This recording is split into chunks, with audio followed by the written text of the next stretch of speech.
Hello and welcome back to Oldhammer and Tongs, a YouTube channel where we take a meandering wander through the gloriousness of Oldhammer, old vintage toys, mainly focusing on my own collection, which has been living in my mum and dad's loft for about 30 years, but occasionally looking at some of the treasures that I've picked up along the journey of getting back into the hobby.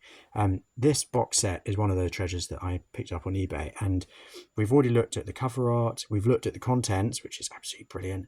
Now we're going to look at this bottom section of the box, which is a work of art in itself. So look at all of these adverts that used to guess on these. God, no, I mean, it's a miracle anyone had any pocket money left, but this was on the base. So this is the Warhammer 40k section. So we've got the Space Orks box that I've just looked at.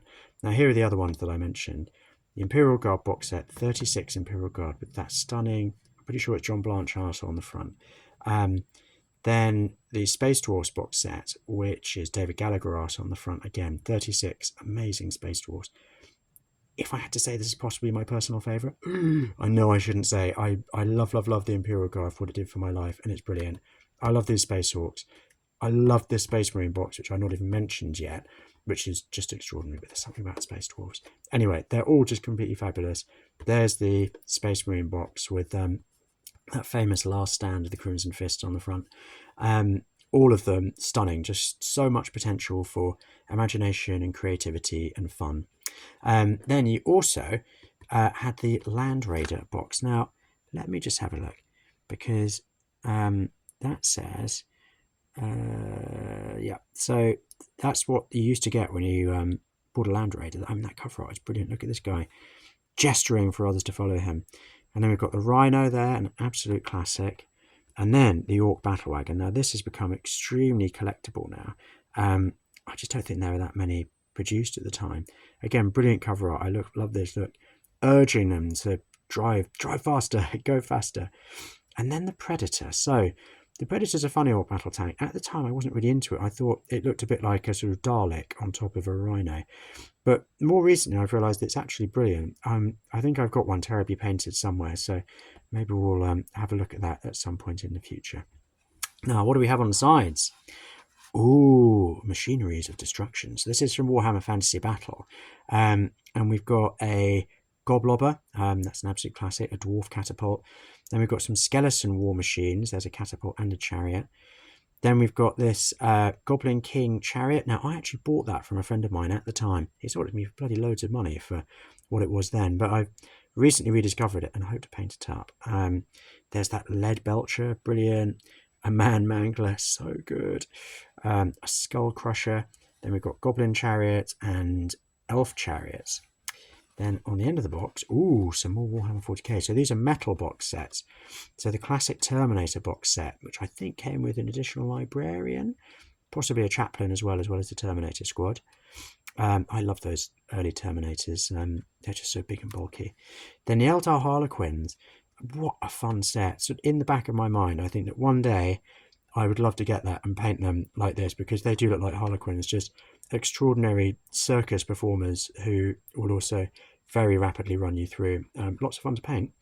And then the Space Ork Raiders. So I picked up quite a few of these as part of my Old World Army Challenge collection. I've got a few more to get, but a really classic set of lead miniatures there.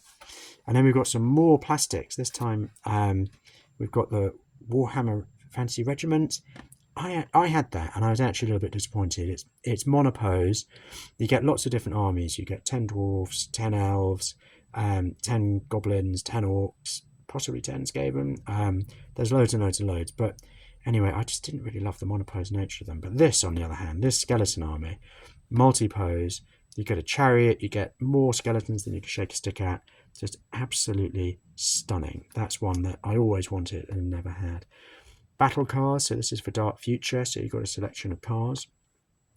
And over here you've got your epic. So you've got Eldar, loads of epic Eldar, loads of epic Orks, and then some Battle Titans to go with your Titanicus. And then here we've got the paints. Oh, this Golden Demon artwork, I want to be him right there. I want to be leaning back on my chair, lit by a candle, painting a knight, and it just looks brilliant. So you've got a creature paint set, the Citadel Colour General paint, monster paint set, and then expert. That's where you've got your inks, and then the Space Marine paint set. So that's how they used to come. I think you got 9 pots of paint in each. It was when they were sort of cylindrical. I've still got quite a few of mine, and they still work. That's the wonderful thing. I bought a bunch of Games Workshop paints around 2000 where they started using screw tops, and they all dried out within a few years. But the ones I got back in the day still paint true. So there we go. That is the bottom box, and that is the end of us looking at this absolutely magical box set from Games Workshop in 1990. This is the Space Orks. I love it. I'm going to eventually set to work on converting some of these so they'll fit in with my Old World Army challenge. Slightly heartbreaking given some of the conversion quality, but this guy again, it's a little vignette. Look at him. He's got his skeleton, quiver of arrows and a crossbow. So yeah, they're awesome.